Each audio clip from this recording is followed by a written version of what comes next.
Olá, iniciamos mais um Evangelho em Espírito e Verdade pela Web Rádio Cristo Consolador.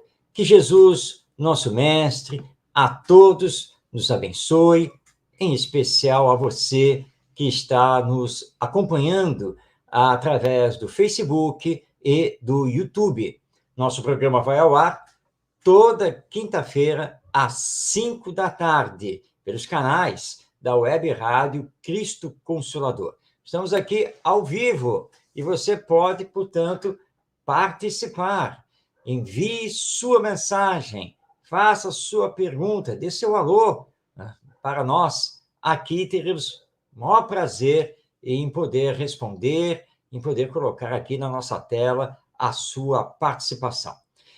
Este programa é dedicado a estudar o Evangelho através dos princípios que formam o Espiritismo ou doutrina espírita que encontramos nas obras de Allan Kardec. Hoje você vai ouvir aí no seu fundo, você vai ver um fundo assim um pouco diferente, um fundo sonoro diferente, porque provavelmente nosso microfone vai captar uma obra que está sendo feita bem aqui perto, e nós não temos como evitar esse fundo sonoro especial, tá bom? Mas isso não vai nos atrapalhar, não vai nos incomodar. Nesses estudos que estamos realizando, nós dividimos o programa em 4 partes. Na primeira, nós estamos estudando o Evangelho, a sua história, seu significado. Na sequência, nós estamos realizando comentários acerca das parábolas do nosso Mestre Jesus. Na terceira parte, nós, então, a dedicamos à vida e obra de Paulo de Tarso. E na última parte do programa, dedicamos a você, porque respondemos, então, as perguntas dos nossos telespectadores, aqueles que estão nos acompanhando e fazendo a sua participação. Muito bem, vamos então aqui à nossa primeira parte. Vamos dar continuidade ao tema que estamos desenvolvendo, que é a necessidade de vivermos o Evangelho. E dentro dessa necessidade de vivermos o Evangelho, ou seja, os ensinos morais de Jesus, nós encontramos no capítulo 11 de O Evangelho segundo o Espiritismo, de Allan Kardec, no seu item 8, o seguinte ensino dos espíritos superiores, abrindo aspas. O amor resume toda a doutrina de Jesus, porque é o sentimento por excelência. E os sentimentos são os instintos elevados à altura do progresso realizado. Fechando aspas. Nos roteiros da evolução do espírito, que todos somos, diversos aspectos de sua individualidade são tingidos de realce a cada período de luta e aprendizado aqui na matéria, através do corpo biológico. Ou seja, em outras palavras, em cada reencarnação. Ora, estamos desenvolvendo os aspectos da intelectualidade, fomentando descobertas, desenvolvendo aptidões no surgimento da brutalidade animal para o desenvolvimento técnico. Vezes outras, estamos desenvolvendo os caracteres morais, estamos disciplinando atitudes, registrando alterações sociais e reforçando caminhos de paz e trabalho construtivo. O ideal é que possamos fazer as duas coisas em conjunto através das reencarnações. Um e outro aspecto, ou seja, o intelectual e o moral, interagem constantemente, não existindo linha demarcatória rígida na distinção de onde termina um e começa outro. Por esse motivo, reconhecemos a sabedoria das leis que regem a natureza, onde nada dá saltos, mas tudo se encadeia. Onde o desenvolvimento moral depende do desenvolvimento intelectual e vice-versa. Devemos encontrar, portanto, o ponto de equilíbrio entre o desenvolvimento intelectual e o desenvolvimento moral. E assim, vamos desenvolver harmonicamente nossas potencialidades divinas, enquanto espíritos imortais que somos. E isso nada mais é do que um processo de autoeducação. Processo esse que fica muito facilitado quando nos orientamos pelos ensinos e exemplos de Jesus. Devemos realizar esforços no sentido do aprendizado cristão, aprendizado esse que é ampliado pela doutrina espírita, que nada mais é do que o cristianismo redivivo. A educação, compreendida em seu significado mais amplo e correto, congrega todas as formas de ensino intelectual e moral, não podendo desprezar nenhuma nem outra, mas, isto sim, lembrando que desenvolvimento intelectual nem sempre é acompanhado de desenvolvimento moral. Prestemos atenção nisso. É assim que o espírito, e sempre lembrando, eu sou um espírito, você é um espírito, todos nós somos espíritos. Então, é assim que o espírito, alicerçado em bases evangélicas, de reta conduta moral, estará apto a traduzir seu progresso intelectual em ações no bem. Por tudo isso, podemos afirmar, através do Espiritismo, que, em verdade, nada é mais importante ao espírito do que a sua transformação moral, conforme ensinado e exemplificado por Jesus. Bem, mas para vivermos o Evangelho, é preciso estudá-lo. E, além de estudá-lo, é preciso começar a viver dentro da fraternidade. Vamos, então, agora focar no centro espírita. Porque quando nos propomos, no centro espírita, a estudar o Evangelho segundo o Espiritismo, ou mesmo o Novo Testamento, devemos entender que esse estudo não pode ser feito sem sentimento, sem a busca pelo autoaperfeiçoamento e sem a vivência das lições no nosso dia a dia. O ideal espírita é de fraternidade e possui força incalculável de trabalho em prol do progresso e felicidade do homem, do ser humano, de uma forma geral. Vamos aqui trazer para nós, a nossa meditação, palavras de José Herculano Pires, esse querido companheiro do movimento espírita, grande estudioso da nossa doutrina, filósofo, professor universitário, jornalista, e que deixou mais de 80 livros para nós. E entre os seus livros, temos O Centro Espírita. Abrindo aspas, nos diz Herculano Pires, não basta semear ideias fraternistas entre os homens. É necessário concretizá-las em atos pessoais e sinceros. Fechando aspas. Portanto, é imperioso, é urgente, é essencial que no centro espírita, local de convergência dos espíritos, onde se prega o amor e o entendimento, o perdão e a tolerância, a fraternidade e o respeito, haja a vivência desses sentimentos, dessas virtudes, buscando a concretização dos ideais espíritas, que são ideais fincados nas lições do Evangelho.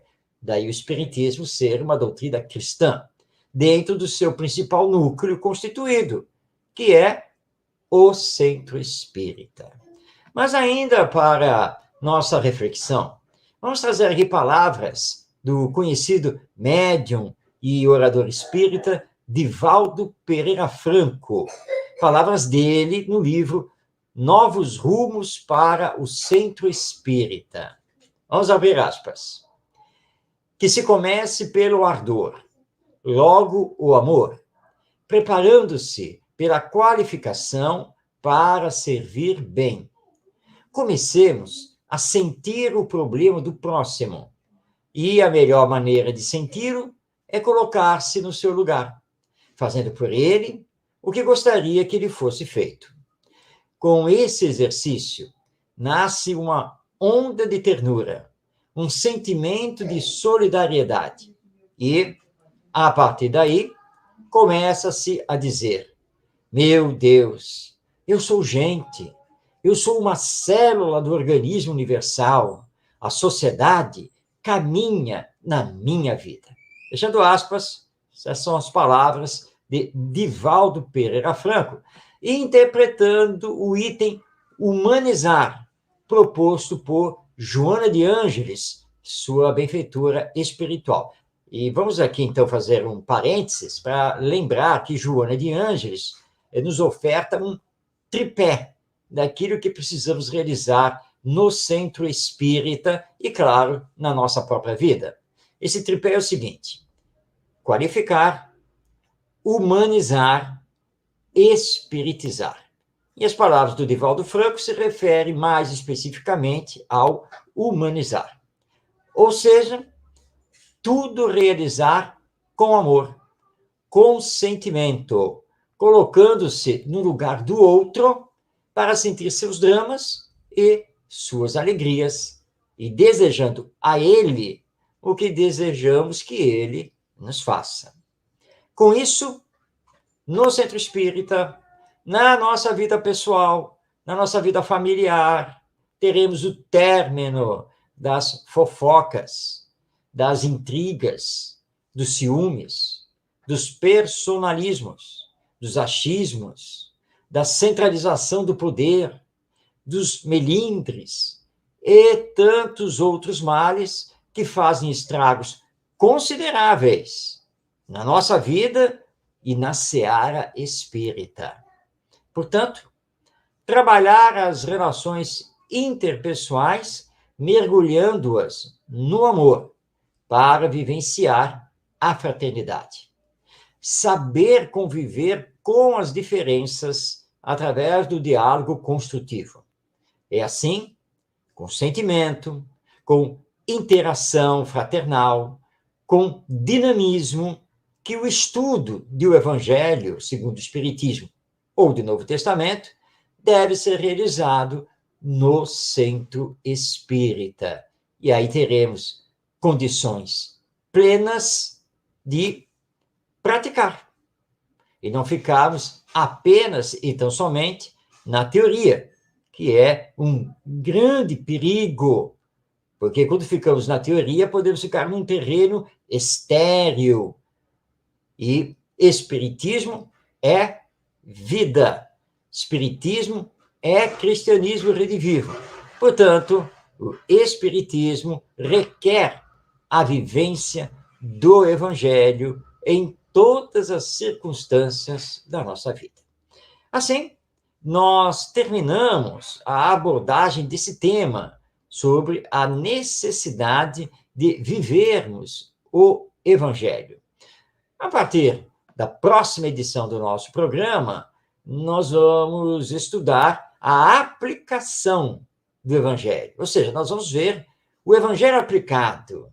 Como fazer isso nos relacionamentos interpessoais? Como fazer isso no ambiente da família?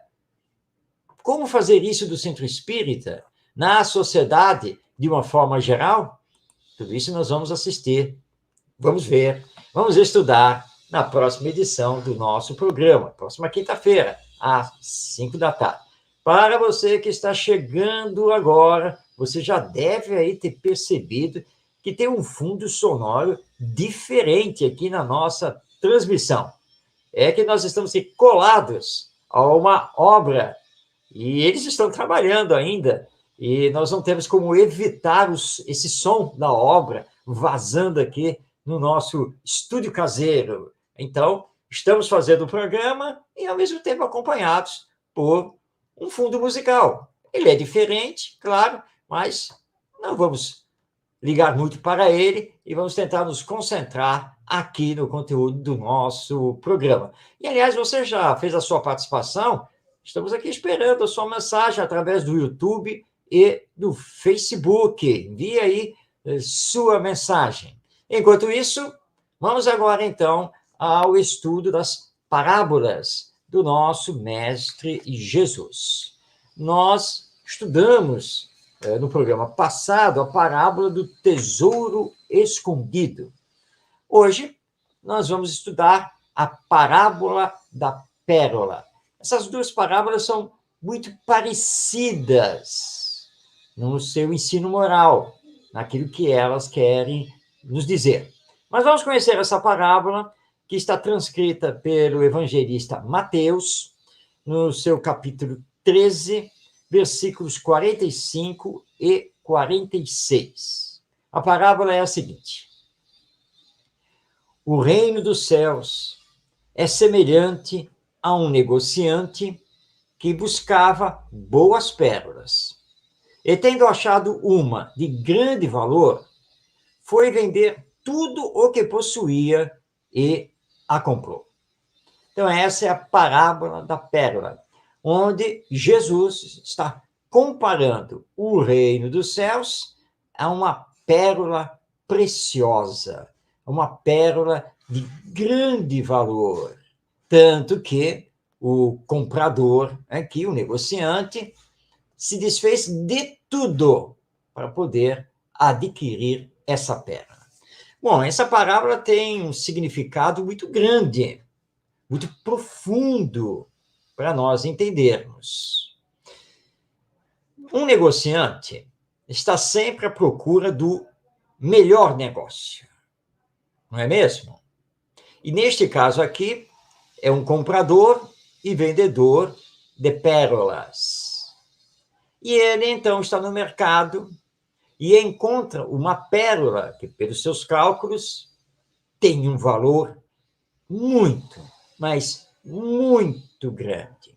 Ele negocia o preço com o vendedor e, para comprar a pérola, depois do preço acertado, ele vê que ele vai ter que se desfazer de tudo que ele tem. Vale a pena? Sim, ele pensa. Claro que vale a pena. Apesar de estar caro, mas eu poderei revender essa pérola, talvez, provavelmente, com um valor 2 ou 3 vezes maior do que eu adquiri, do que eu gastei. Talvez até mais, quando colecionadores, joalheiros, virem essa pérola. Então, vale a pena eu me desfazer de tudo que eu tenho, porque depois eu vou ganhar muito, muito mais e poderei ter outras coisas. Essa é a visão do negociante. Muito bem, vamos traduzir isto, ou vamos passar esta parábola para as questões de ordem moral e espiritual. Porque Jesus foi claro, o reino dos céus é comparável a uma pérola de grande valor e que você se desfaz de tudo para adquirir. Quem não quer adquirir o reino dos céus? O reino dos céus significa felicidade, paz, pureza de espírito. Significa não ter mais dor, mais sofrimento, nem provas e expiações para passar. É isso que significa o reino dos céus, que tem, portanto, um grande valor, porque tudo que é da matéria, na matéria vai ficar. Mas nós temos um projeto de vida que nos é entregue por Deus, um projeto de nos tornarmos perfeitos, espíritos puros. Ora, se encontramos no Evangelho o roteiro para mais rapidamente chegarmos à perfeição, aos chamados páramos celestiais, espirituais, não vale a pena abrir mão de tudo da nossa existência terrena para adquirir o reino dos céus? Em outras palavras, não vale a pena se esforçar, trabalhar para se melhorar, para domar as paixões, para transformar os vícios e desenvolver as virtudes? Não vale a pena realizar sacrifícios, renúncias, para desencarnar em situação espiritual muito, mas muito melhor? Não vale a pena desdobrar-se na caridade, no bem ao próximo, em nome do amor, nos levando, inclusive, a dar tudo que temos? Porque, na sequência, vamos ter conquistas de ordem espiritual, as quais nem podemos imaginar, porque nos dedicamos com amor no serviço de auxílio ao próximo. Não valem, então, esses sacrifícios para conquistar o reino dos céus? Claro que valem. E, se vale, nós vamos ser igual ao negociante, que diante daquela pérola rara, de altíssimo valor, se desfez de tudo para conquistá-la, para adquiri-la. É o que precisamos fazer aqui na nossa existência. Para adquirir progresso espiritual, precisamos nos moralizar, mas para nos moralizar, precisamos combater em nós mesmos o egoísmo, o orgulho, a hipocrisia, a vaidade, a indiferença. Precisamos combater em nós as paixões e os vícios de toda a ordem. É fácil? Não. É difícil? Tem a sua dificuldade. É impossível? Claro que não. Porque podemos sim, perfeitamente realizar isso, porque temos a força de vontade, temos o potencial divino em nós. E nós fazemos tantos sacrifícios por tesouros da terra. Por que não podemos fazer sacrifícios e renúncias pelos tesouros do espírito, que são os mais importantes a serem conquistados?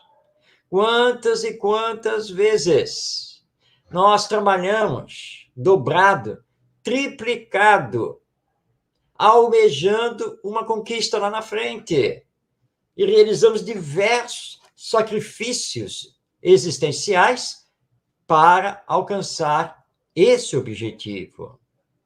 Temos essa capacidade. Mas esse objetivo, ele é material. Seja a casa própria, uma viagem que queremos fazer, ou pagar a faculdade para um filho, para um sobrinho, etc.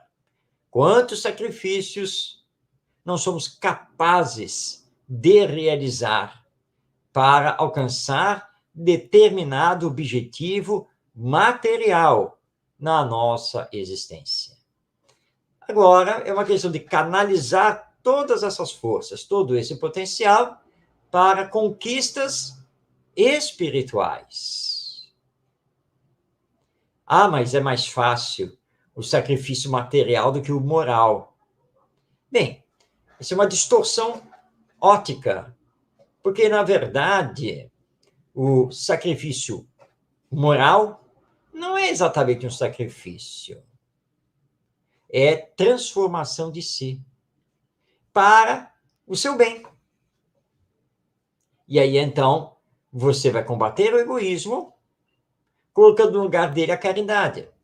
Vai combater o orgulho, colocando no seu lugar a humildade. Vai combater a indiferença, colocando no seu lugar o sentimento. E assim por diante. E como isso é bom. E como vai lhe fazer bem. E vai fazer bem ao seu redor, nos seus relacionamentos. Vai, então, alicerçar mais ainda a fé, que para nós espíritas é a fé raciocinada. Aqui encara a razão, face a face, em todas as épocas da humanidade. E então as provas, as expiações, as renúncias, não serão objeto de sofrimento. Muito pelo contrário, porque estaremos fazendo isso em nome do amor. E aprendemos com os benfeitores espirituais que não há maior glória na nossa existência do que aprender a servir sem reclamar, sem exigir e sem esperar nada de troco, nada em troca. Aprendamos a servir, lembrando desta parábola da pérola do nosso Mestre Jesus.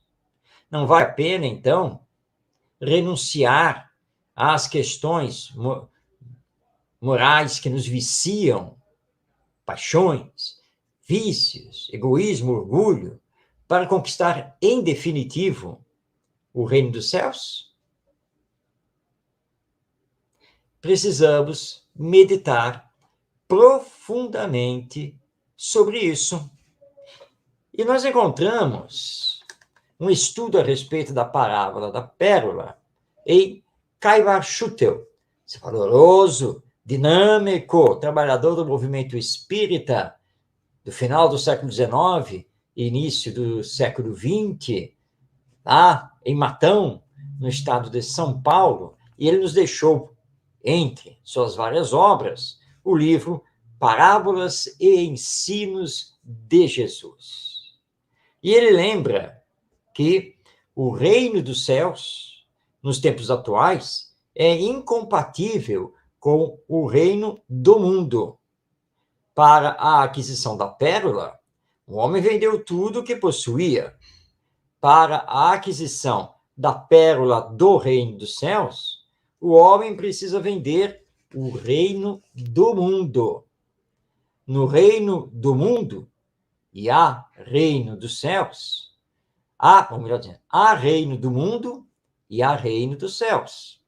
Aquele desaparece com as revoluções, ao chamado da morte, ou sob o guante da miséria.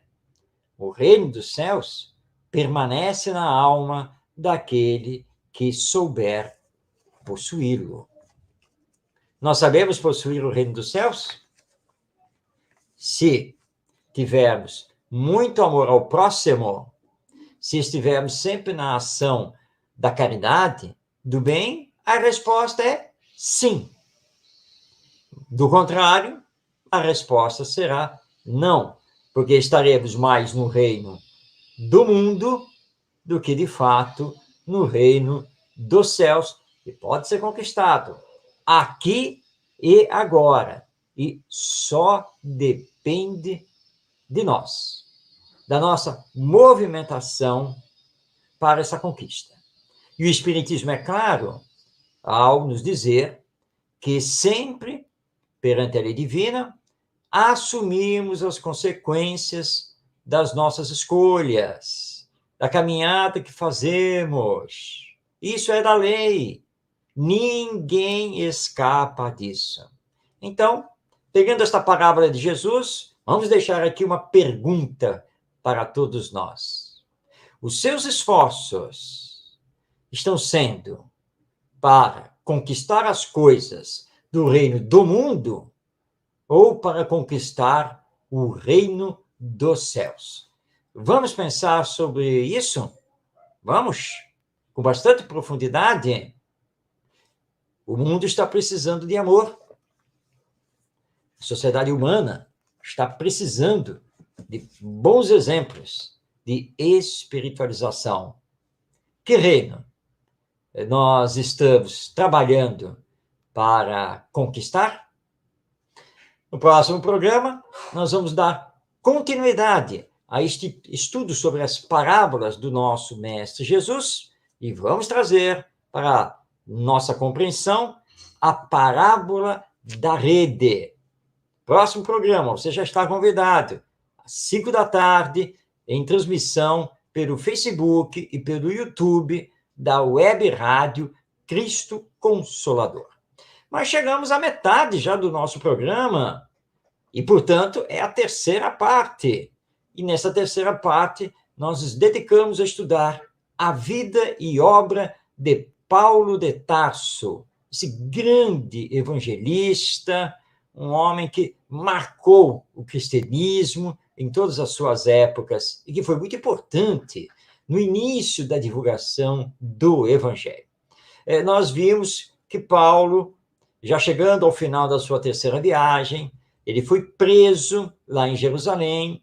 De Jerusalém, ele foi levado para Cesareia, com 2 anos já aprisionado em Cesareia. Houve a troca do governador, houve a troca também do rei dos judeus.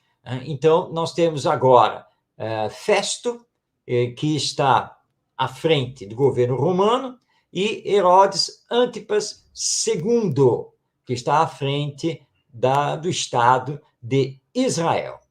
Muito bem, Festo convocou um novo julgamento de Paulo de Tarso, e com Herodes Antipas II presente.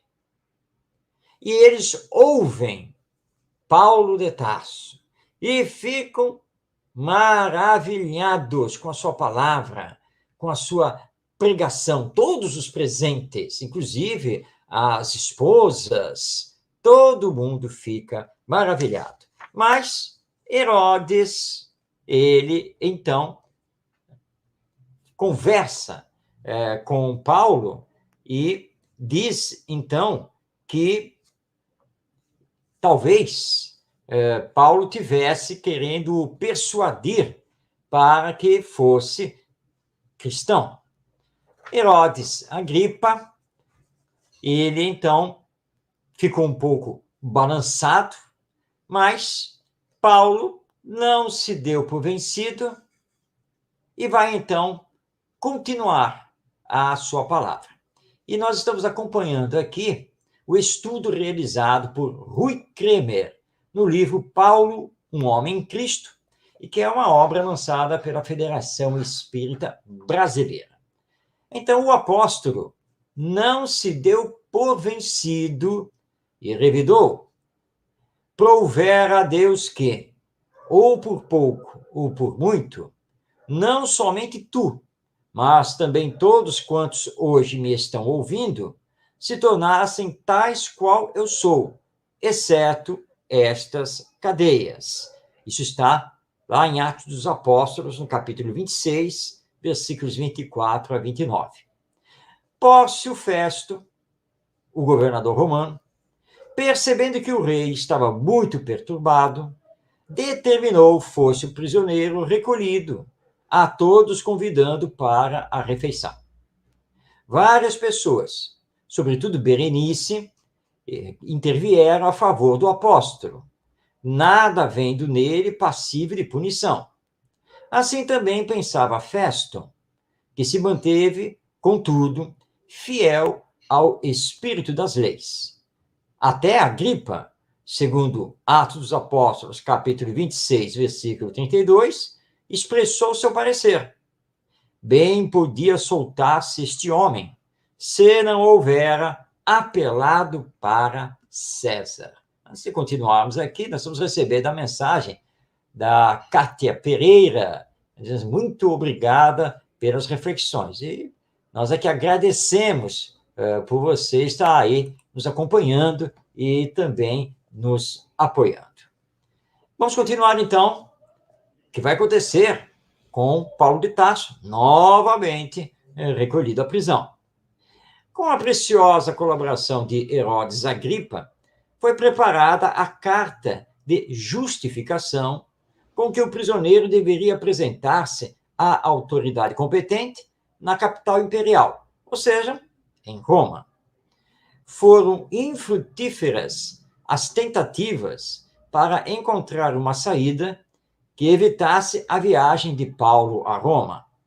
O governador, objetando conhecer a fibra moral de Paulo, levava a sério a decisão por ele tomada.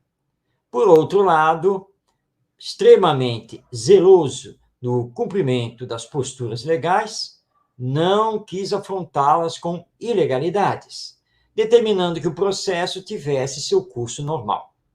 A documentação enviada não imputava qualquer crime ao apóstolo.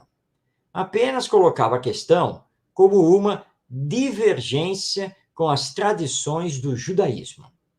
Festo anotou o auxílio de Agripa com grande satisfação, ficando a documentação em dia e em ordem para ser enviada.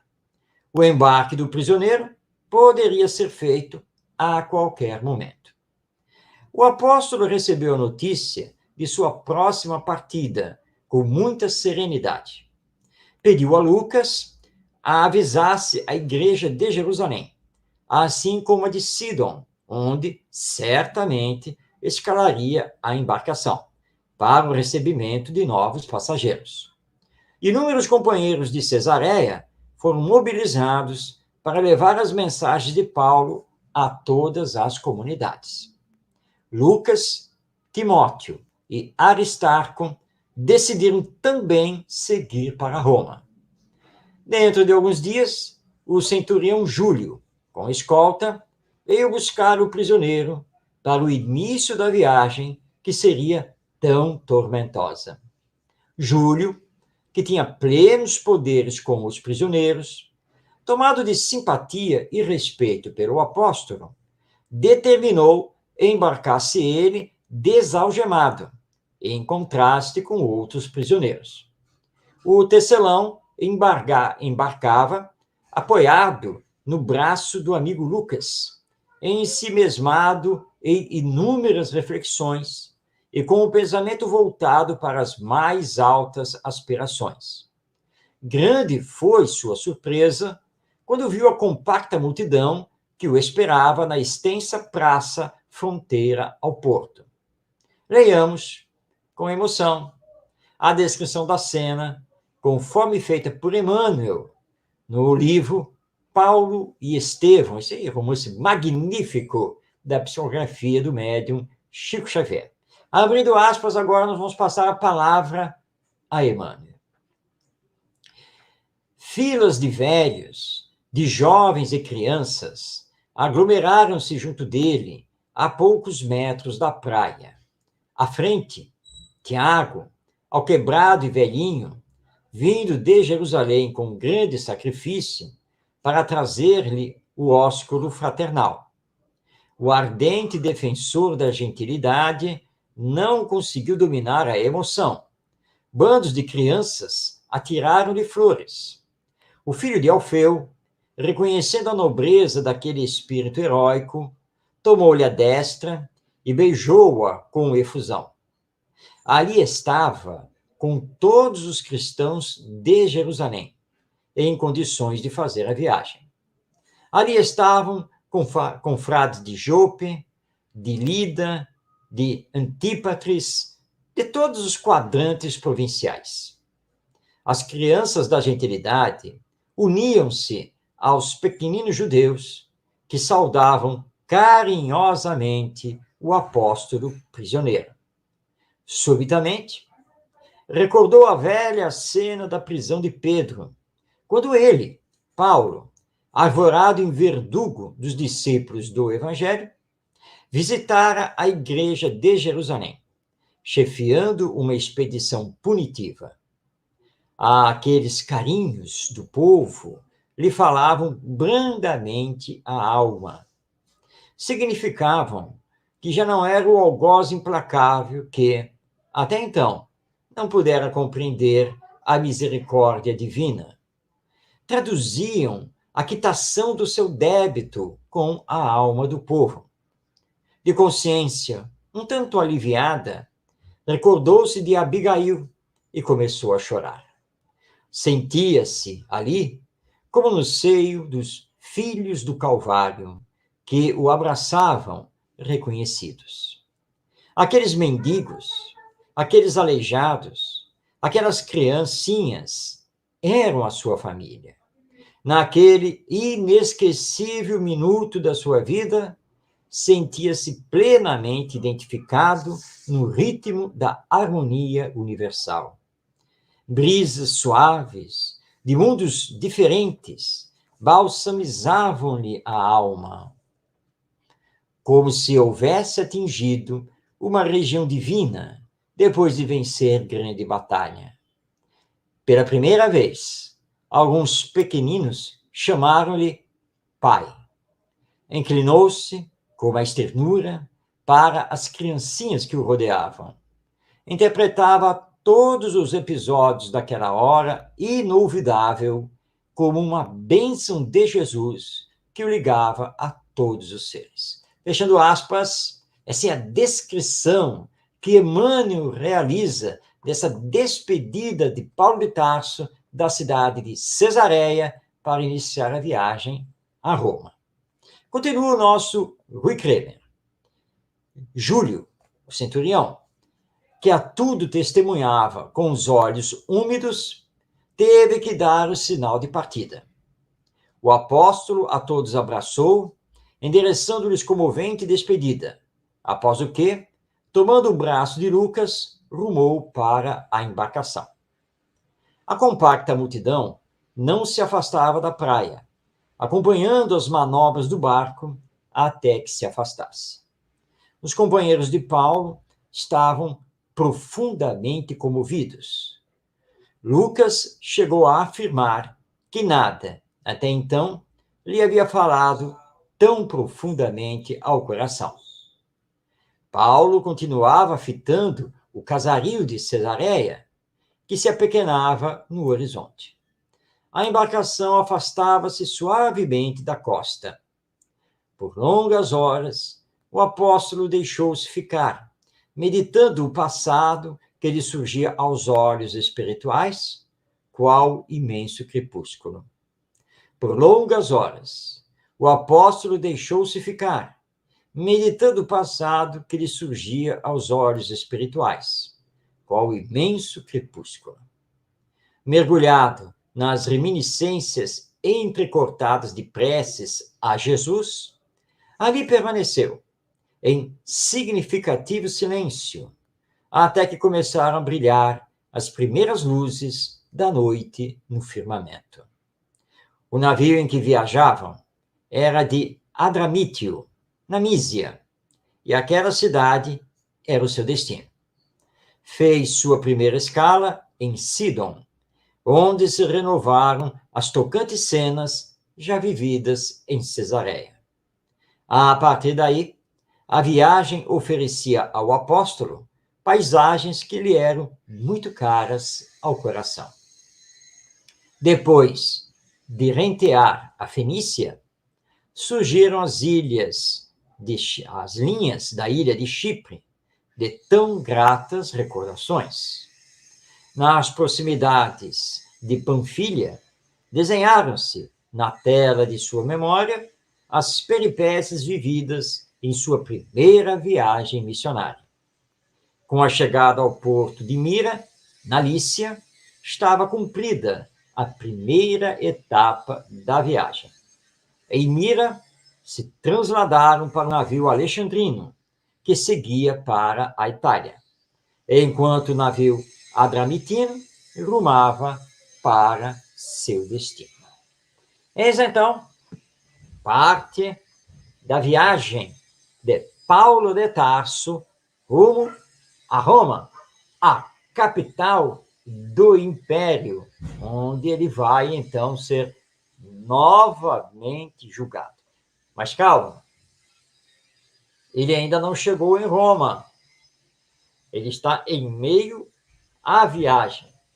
Até aqui, uma viagem pelo mar absolutamente calma. Será que vai continuar assim? O que vem agora? Bem, nós vamos saber na próxima edição. É isso mesmo, semana que vem. Próxima edição do nosso programa, o Evangelho em Espírito e Verdade.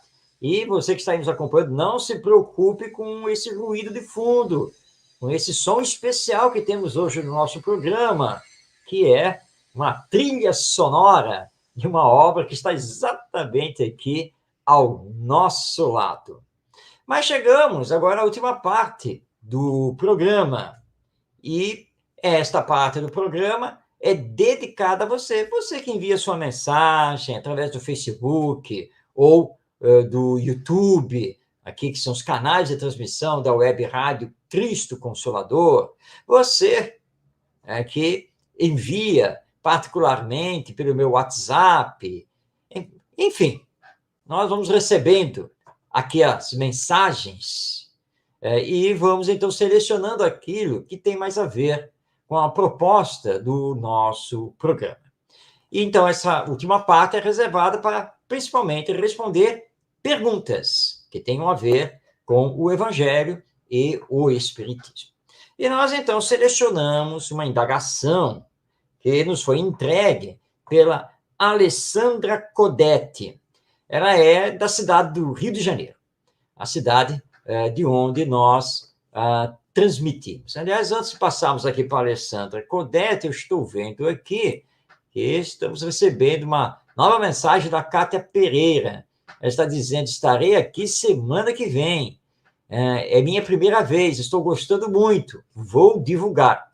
Que bom, Cátia, saber que você está gostando do nosso programa. Aliás, eu esqueci de mostrar aqui na tela, e eu vou fazer isso agora, que é a capa do livro do nosso Paulo de Tarso. Esse livro aqui, esta é a referência.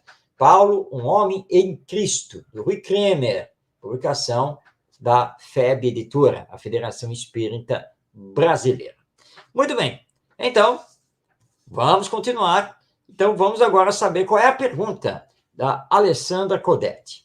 Ela aqui está indagando: por que continuamos a assistir à luta dos poderes terrenos contra os poderes espirituais representados por Jesus?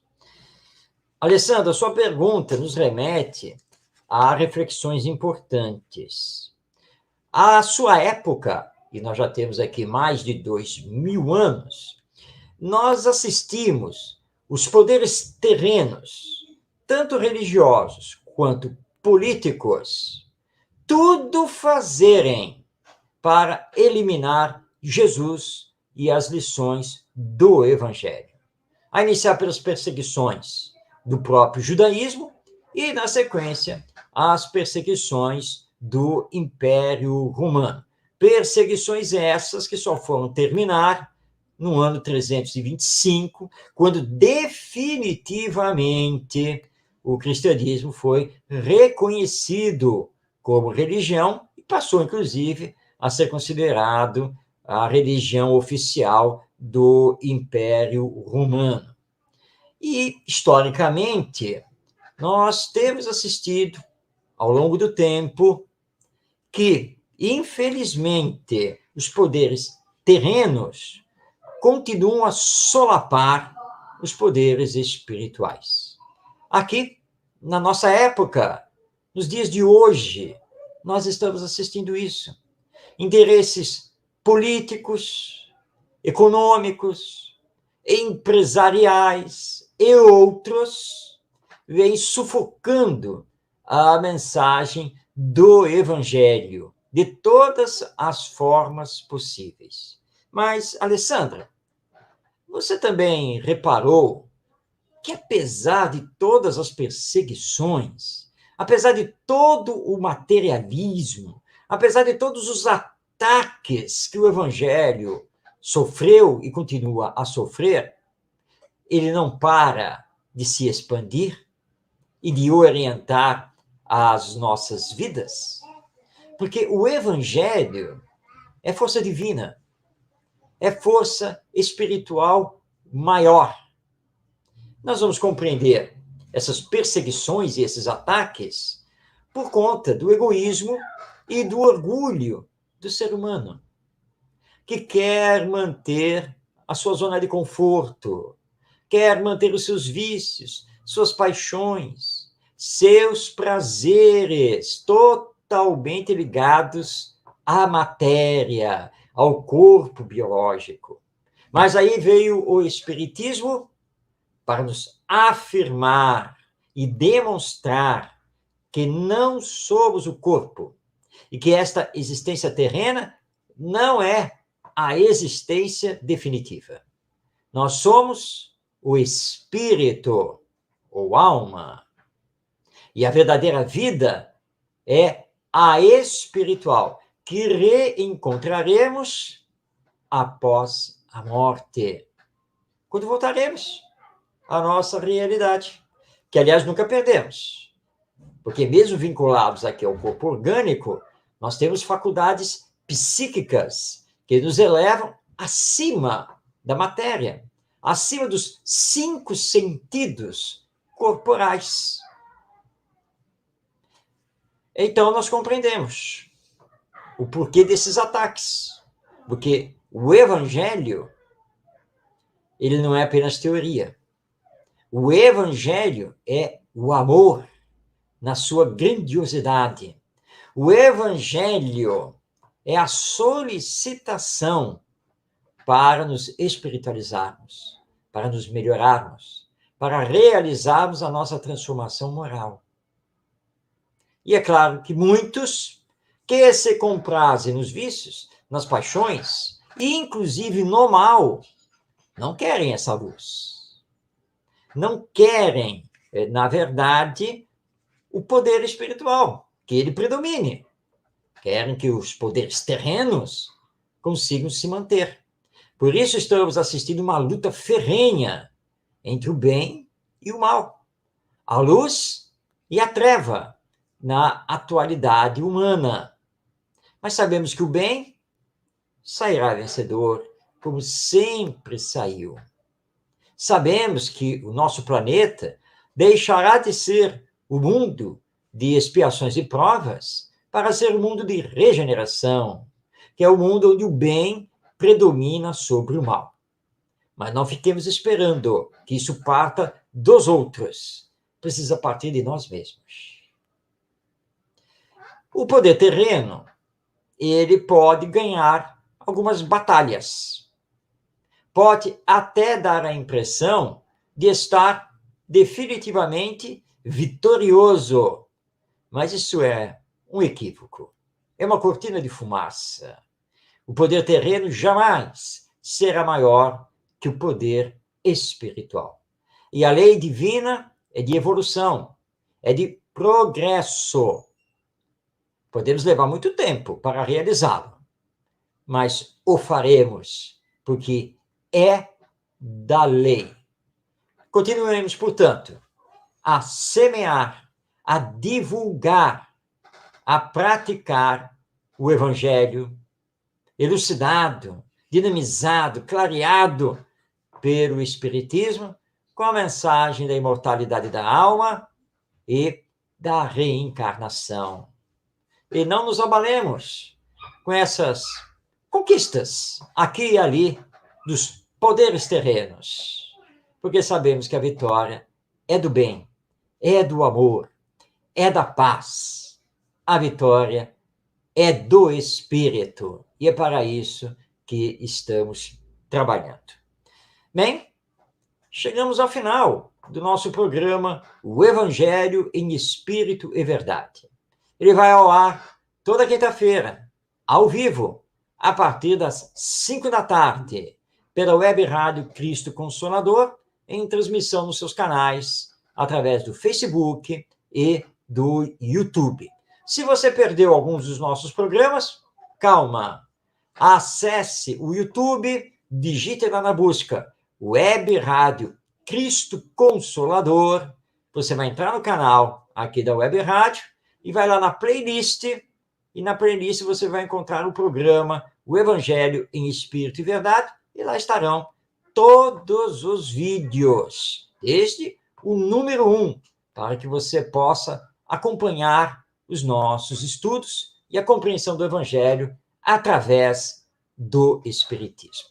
Um grande abraço a você, o nosso muito obrigado por você ter estado aqui conosco até este momento e que possamos nos encontrar na próxima semana sob as bênçãos do nosso Mestre Jesus. Até o nosso próximo encontro.